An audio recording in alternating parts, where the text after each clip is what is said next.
Second edition of Tunde Talks. Now, this one is titled African Bubu. Just stay with me, I'm going somewhere with this. Alright, so if you are of African, no, not African descent, if you're an African, a continental African, you're born in Africa, or your parents are born in Africa and then you moved over here when you were younger.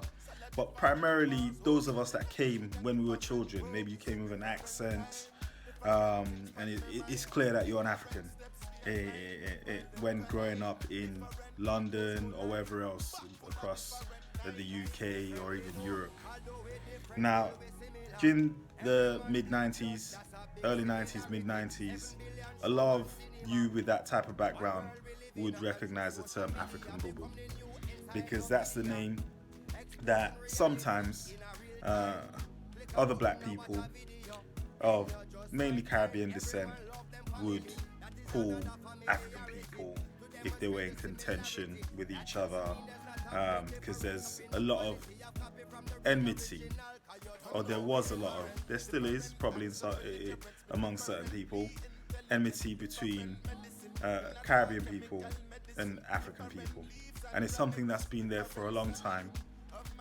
Probably before I was in England, a long time before I was in England.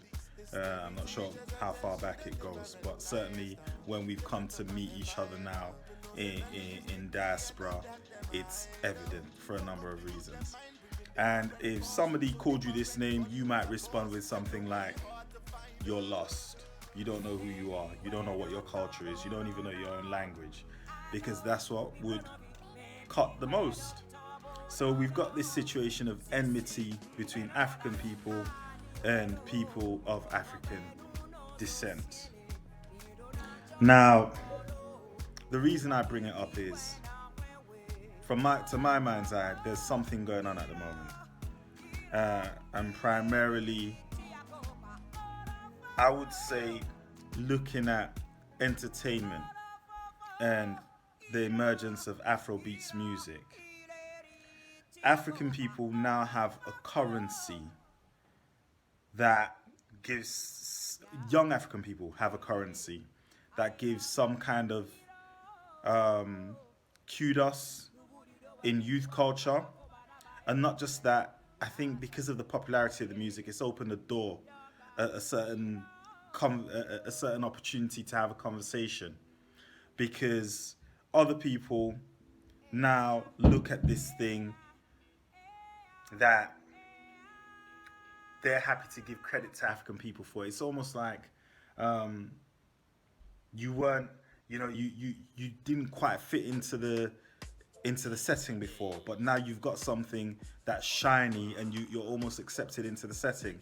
And what that means is, for young people who perhaps don't have a lot of that perspective, or that they haven't grown up in that, that feeling, that atmosphere of enmity. Let's say, for example, a young Caribbean person now growing up in this era, they see an aspect of African culture that's cool, that everybody seems to be all right with, so they can tune in and tap in, and then maybe they look at African people in a different way. So the interaction between young African people and young Caribbean people, and let's just use Caribbean people as symbolic, as representing the rest of the African diaspora.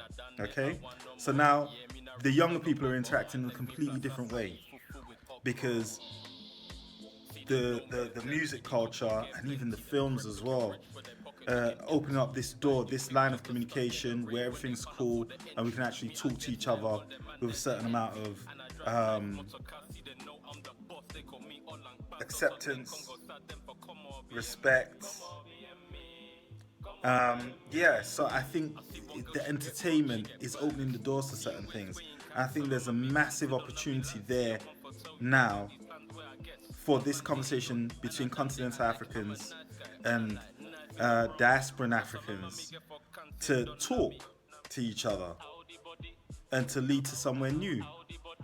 And I think it's a massive opportunity. Again, I would go to, recently what happened with the whole Black Panther kind of energy, because the African identity was at the forefront of popular culture, and black people engage, whether you want the most woke or unwoke person was knew what the topic of the conversation was at that moment in time. And I personally think that that was a massive opportunity for people who are serious about this type of thing to perhaps use that energy, that publicity, to perhaps drive forward a bigger conversation, a more important conversation, which is the children of Africa.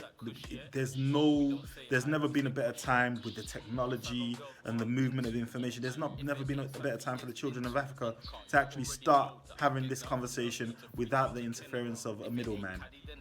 To start having this conversation not within the context or the framework that other people have set up. I think this is the time that that conversation should start.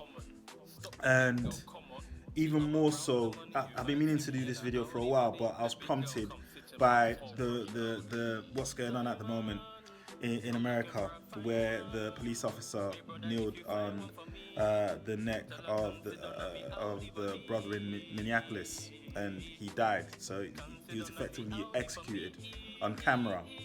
And I'm seeing a lot of outpouring on social media, black Americans commenting on the fact that, you know, they can't be at peace on American soil. And a lot of people are posting things like maybe the option is back to Africa. So all these things are at the forefront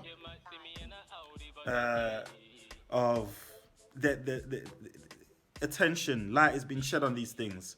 I think the natural progression for that is this conversation between diaspora and Africa to start to figure out, because it's not going to be, you know, there's no perfect solution. You can't arrive at anything without this conversation.